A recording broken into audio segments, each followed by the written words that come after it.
इस वीडियो में मैं आपको सिखाऊंगा कि अगर आपके पास स्पेसेस का डेटा फाइल है और आप उसको क्लीन करना चाहते हैं, अपने डेटा फाइल को साफ करना चाहते हैं और सबसे बड़ा मसला, सबसे बड़ा सवाल उसमें से मिसिंग वैल्यूज को निकालना चाहते हैं, तो उसका क्या तरीकाकार है। तो आइए चलते हैं इस वीडियो में सीख लेते हैं। मैं हूं आपका टीचर डॉक्टर कमरान कुंडी और इस वीडियो के देखने के बाद आप इस काबिल हो जाएंगे कि आपके पास जो भी कम्प्लेक्स डेटा फाइल होगा या सिंपल डेटा फाइल होगा, आप उसको क्लीन करना सीख जाएंगे। तो ये स्क्रीन पे आपको दिख रहा है, ये मेरा फाइल है, सस्टेनेबिलिटी का फाइल है और इसको मैं आपके सामने क्लीन करूंगा। तो ये मैं आपके लिए आपके सामने खोल लेता हूँ। ये स्पेसेस खुल रहा है। मेरे पास जो स्पेसेस का वर्जन है वो 32 है। ये ऊपर लिखा हुआ है स्पेसेस वर्जन 32। ये मैंने रिसर्च सब वॉइसेस से ये स्पेसेस 32 वर्जन लिया हुआ है। पेड है, तकरीबन 6,500 का वैसे मार्केट में मिलता है, लेकिन वो लोग डिस्काउंट देते हैं इस टाइम और वो इसको डिस्काउंट के साथ 6,000 पे ऑफर कर रहे हैं। 6,500 की बजाय 6,000 पे ऑफर कर रहे हैं।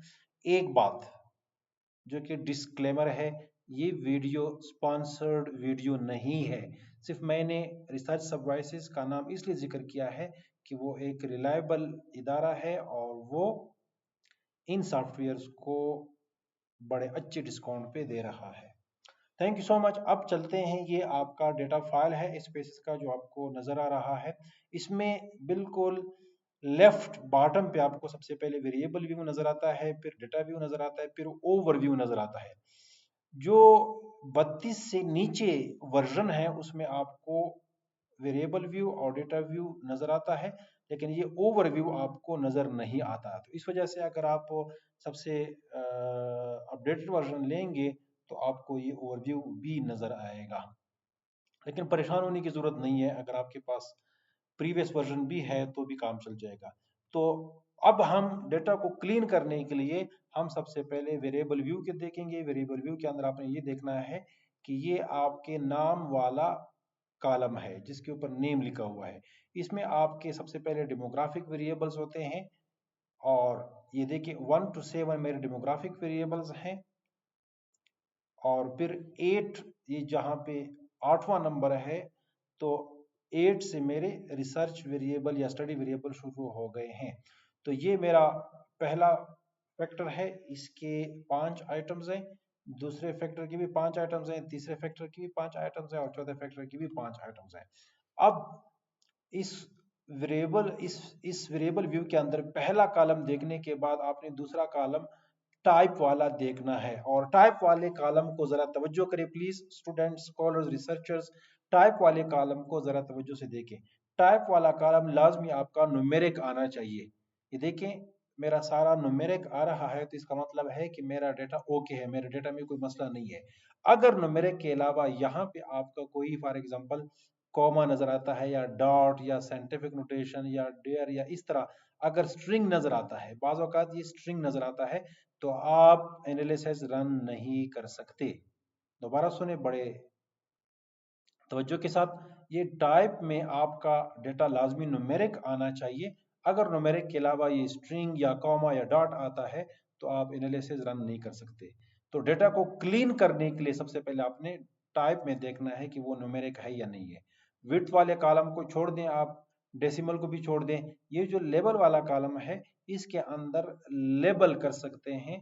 लेबल से क्या मुराद है, यहाँ स्टूडेंट समझते नहीं है, रिसर्चर को समझ नहीं आता कि लेबल से मुराद क्या होता है। लेबल से मुराद ये है कि अगर फॉर एग्जांपल ये AGE जो है, इसको अगर आप एक्सप्लेन करना चाहते हैं, डिफाइन करना चाहते हैं कि एज से क्या मुराद है, AGE लिखा हुआ है तो इससे क्या मुराद है, तो मैं यहाँ पे लिख सकता हूँ कि AGE means the students age in years, ये लिख सकता हूँ, ठीक है। तो देखिए अब ये लेबल के अंदर डिफाइन हो गया। जेंडर न्यूमेरिक से क्या मुराद है, जेंडर, जेंडर से मुराद है जेंडर। आप शॉर्ट भी लिख सकते हैं, पूरा फिक्रा भी लिख सकते हैं। मैं लिख लेता हूं कि gender is equal to male and female. ठीक है, तो मैंने ये लिख लिया। तो लेबल के अंदर आप इसको डिफाइन कर सकते हैं। अच्छा, लेबल अगर आपका कंप्लीटली खाली भी हो, एम्प्टी भी हो तो मसला नहीं है। दोबारा सुने, अगर लेबल वाला कॉलम आपका कंप्लीटली ये बिल्कुल बॉक्स सारा खाली हो तो भी मसला नहीं है, एनालिसिस आपका रन हो जाएगा। लेकिन ये जो टाइप वाला कॉलम है इसके अंदर लाजमी न्यूमेरिक होना चाहिए। अगर न्यूमेरिक नहीं होगा तो आपका एनालिसिस रन नहीं होगा। लेबल के बाद हम वैल्यूज की तरफ चलते हैं। वैल्यूज में आपने देखना है डेटा क्लीनिंग के अंदर सबसे पहले आपने नेम कॉलम को देखना है, फिर टाइप का देखना है, टाइप बहुत इंपॉर्टेंट है, इधर आपका डेटा सारा न्यूमेरिक का होना चाहिए। फिर लेबल को देखना है, लेबल आपका खाली हो या फील्ड हो इसमें कोई मसला नहीं होता। फिर वैल्यूज वाले कॉलम को देखना है। वैल्यूज वाले कॉलम में डेटा क्लीनिंग में बहुत इंपॉर्टेंस रखता है। अगर आपने डेटा को क्लीन करना है तो ये वैल्यूज वाला कॉलम आपका बड़ा सही होना चाहिए। अब एज जो है आप किस चीज में नाप रहे हैं, ईयर्स में नाप रहे हैं, तो देखें मैं इसके ऊपर क्लिक कर लेता हूं और इधर मेरे पास वन वैल्यू शो करता है 15 से 24 साल, टू वैल्यू शो करता है 24 से 33 साल, थ्री वैल्यू शो करता है 33 से 42 साल एंड सो ऑन। तो इसी तरह जेंडर जो है ये आपके मेल फीमेल को शो करता है और इसमें वैल्यूज दी गई हैं। और फिर आपका फॉर एग्जांपल ये सारा करने के बाद अब आपका ये पहला क्वेश्चन है, क्वेश्चन नंबर 1 इन्वायरमेंट। इन्वायरमेंट का पहला आइटम है, इन्वायरमेंट का दूसरा आइटम है, इस तरह इन्वायरमेंट का तीसरा, चौथा, पांचवा, इन्वायरमेंट के 5 आइटम्स हैं। अच्छा, ये जो इन्वायरमेंट का पहला आइटम है ये आपके क्वेश्चनियर का पहला क्वेश्चन है।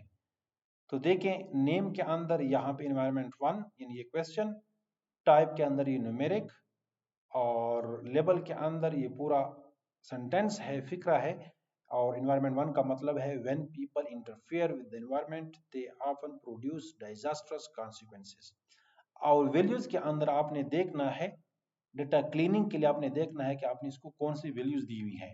स्ट्रांगली डिसएग्री को 1 दिया हुआ है और स्ट्रांगली एग्री को 5 दिया हुआ है।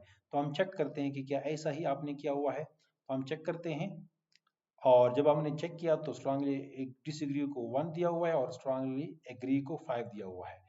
तो ये ठीक है हमारी बात। अच्छा, ये चेक करने के बाद फिर मिसिंग वाला कॉलम ये आपके पास आता है। ये बड़ा इंपॉर्टेंट है। यहाँ पे आपको इंटरफेस में दिख रहा है कि आपकी कोई भी चीज मिसिंग नहीं है, लेकिन प्रैक्टिकली आपकी बहुत सारी चीजें मिसिंग होती हैं और उन मिसिंग वैल्यूज को आज हमने डील करना है डेटा क्लीनिंग के इस लेक्चर में। फिर कॉलम वाला ये आप छोड़ दें, अलाइन इसको भी छोड़ दें। मेजर वाला कॉलम बड़ा इंपॉर्टेंट है। मेजर में आपने जो नॉमिनल लेवल की वेरिएबल हैं उनको आपने नॉमिनल करना है, जो ऑर्डिनल लेवल की वेरिएबल है उसको ऑर्डिनल करना है, जो इंटरवल रेशियो वेरिएबल है वो अपने स्केल करने हैं। इस बात को दोबारा सुन लें। मेजर वाले कॉलम में, अच्छा, मेजर का मतलब है 4 स्केल्स ऑफ मेजरमेंट। मेजर का मतलब है 4 स्केल्स ऑफ मेजरमेंट, और 4 स्केल्स ऑफ मेजरमेंट आपके हैं नॉमिनल, ऑर्डिनल, इंटरवल, रेशो।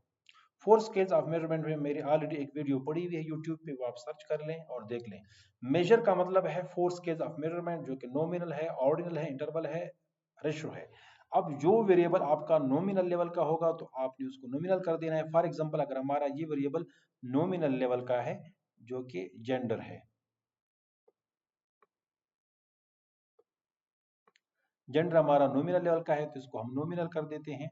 और इसी तरह ये मैरिटल स्टेटस भी हमारा नॉमिनल है, इसको हम नॉमिनल कर देते हैं,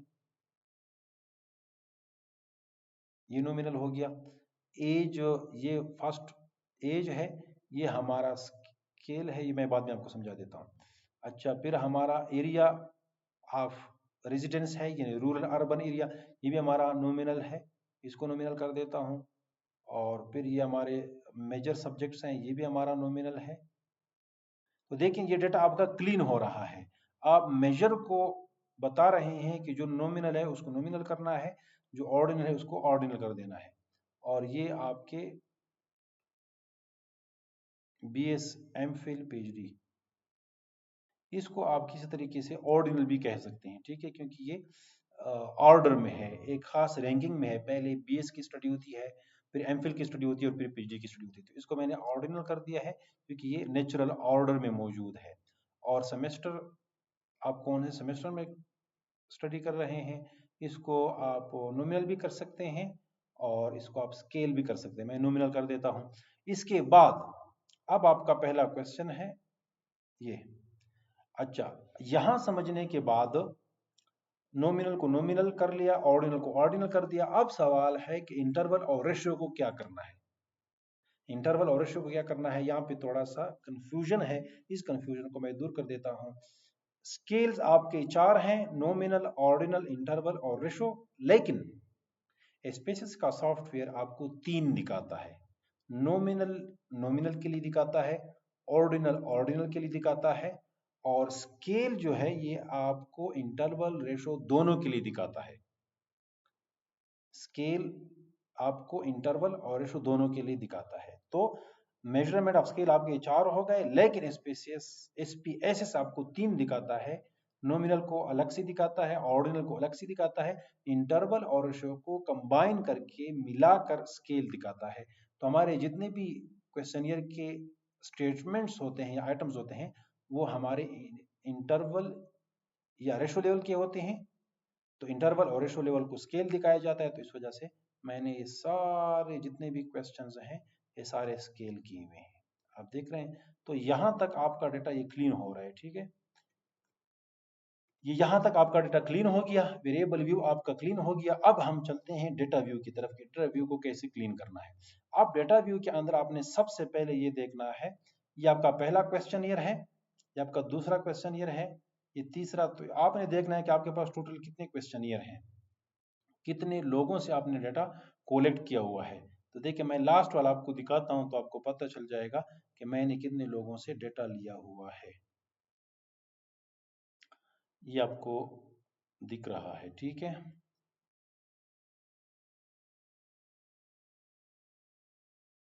अच्छा ये देखें, ये लास्ट वाला रो आपको दिख रहा है 627, 627। इसका मतलब है कि मैंने 627 लोगों से क्वेश्चनियर फिल किया हुआ है। अब इस 627 क्वेश्चनियर में कुछ ऐसे क्वेश्चनियर होंगे जिनके अंदर मिसिंग वैल्यूज होंगी। उन मिसिंग वैल्यूज को मैं डिलीट करूंगा, डायरेक्ट डिलीट का बटन दबाऊंगा तो वो डिलीट हो जाएगा। तो आपके पास जो मिसिंग वैल्यूज वाला डेटा होगा वो डिलीट हो जाएगा और क्लीन एंड क्लियर डेटा आपके पास रह जाएगा। यही इस लेक्चर में हम सीख रहे हैं। तो आप देखें, फर्स्ट वाला आप देखें, ये आपको डॉट नजर आ रहा है, सेकंड भी आपको डॉट नजर आ रहा है। इसका मतलब है कि इस बंदे ने अपनी एज नहीं बताई कि मेरी उम्र जो है 16 साल है या 17 है या 20 है या 50 है। तो इस बंदे ने अपना एज नहीं बताया है। इसका मतलब है बाकी क्वेश्चन तो इसका फिल है, लेकिन एज के ऑप्शन को इसने खाली छोड़ दिया है। और जो ऑप्शन खाली छूट जाता है उसको हम मिसिंग डेटा या मिसिंग वैल्यूज कहते हैं। अब ये जो इस बंदे का क्वेश्चनियर है ये हमारे लिए वैलिड नहीं है, ये हमारी स्टडी के लिए वैलिड नहीं है। तो इसको हम डिलीट करेंगे। डिलीट कैसे करेंगे, ये मैं आपको स्क्रीन पे दिखाता हूँ। आपने अपने लैपटॉप का जो माउस है वो यहाँ इधर रखना है और फिर आपने राइट क्लिक करना है। राइट क्लिक करने के बाद आप कट नहीं करें, कॉपी नहीं करें, आपने क्लियर करना है। क्लियर को क्लिक करें तो ये डिलीट हो जाएगा। ये मैंने क्लियर किया, ये डिलीट हो गया। इसको भी मैं क्लियर कर रहा हूँ, राइट क्लिक करके क्लियर कर रहा हूँ तो ये भी डिलीट हो गया। तो अब देखें, हमारे पास पहले 627 लोगों का डेटा था, 2 क्वेश्चनियर हमने डिलीट कर दिए, तो हमारे पास कितने रह गए, 625 लोगों का डेटा हमारे पास रह गया, क्योंकि 2 को हमने डिलीट कर दिया क्योंकि उसके अंदर मिसिंग वैल्यूज थी। तो स्टूडेंट मुतवज्जे रहे, मैं मजीद डेटा भी डिलीट कर रहा हूँ। और ये क्लीनिंग ऑफ डेटा बड़ा इंपॉर्टेंट लेक्चर है, ये आपको लाजमी समझ आना चाहिए, वरना फिर आपका बड़ा मसला बन सकता है। ये देखें यहाँ पे, ये देखें, ये यहाँ पे ये जो क्वेश्चन है ये भी अनफिल्ड है, ये भी खाली है। तो इस बंदे के क्वेश्चन को 379, इसको भी हम क्लियर कर रहे हैं। और ये देखें, ये यहाँ भी खाली है। तो इस बंदे ने भी जुगाड़ किया हुआ है, डेटा को सही फिल नहीं किया हुआ। तो हम पूरा का पूरा क्वेश्चनियर डिलीट करेंगे। तो ये हमारा डेटा क्लीन हो रहा है, इसको भी हम क्लियर कर देते हैं। तो इस तरीके से 627 लोगों की जो डेटा था वो हार्डली हमारे पास 600 का रह जाएगा या कुछ ये भी मैं डिलीट कर रहा हूँ क्योंकि देखें ये क्वेश्चनियर जो है ये फिल नहीं है, तो इसको डिलीट करना मेरे लिए ज़रूरी है, वरना मेरा रिसर्च रिजल्ट सही तरह से नहीं आएंगे। तो देखिए 380 वाला क्वेश्चनियर भी मैं डिलीट कर देता हूँ, क्लियर कर देता हूँ। तो ये देखें ये वाला, ये है आपका 389, ये भी मैं क्लियर कर देता हूँ। तो जितने भी मैं क्लियर कर रहा हूँ ये सारे के सारे मैं आपको स्क्रीन पे दिखा रहा हूँ। आपकी ट्रेनिंग हो रही है, आप सीख रहे हैं। वीडियो लंबी हो रही है तो काइंडली आप इसको माइंड न कीजिएगा।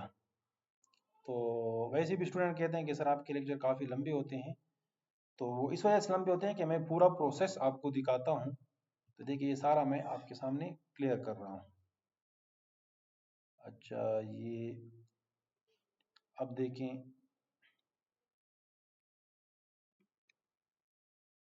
ये सारे का सारा क्लीन हो रहा है। ये जो 29 वाला क्वेश्चनियर है इसके अंदर 2 ऑप्शन खाली हैं, ये भी मैं क्लियर कर देता हूँ। फिर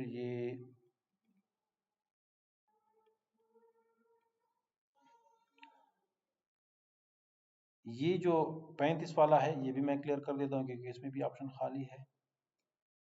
और अब ये देखें ये भी खाली है, तो ये 41 ये भी मैं क्लियर कर देता हूँ। और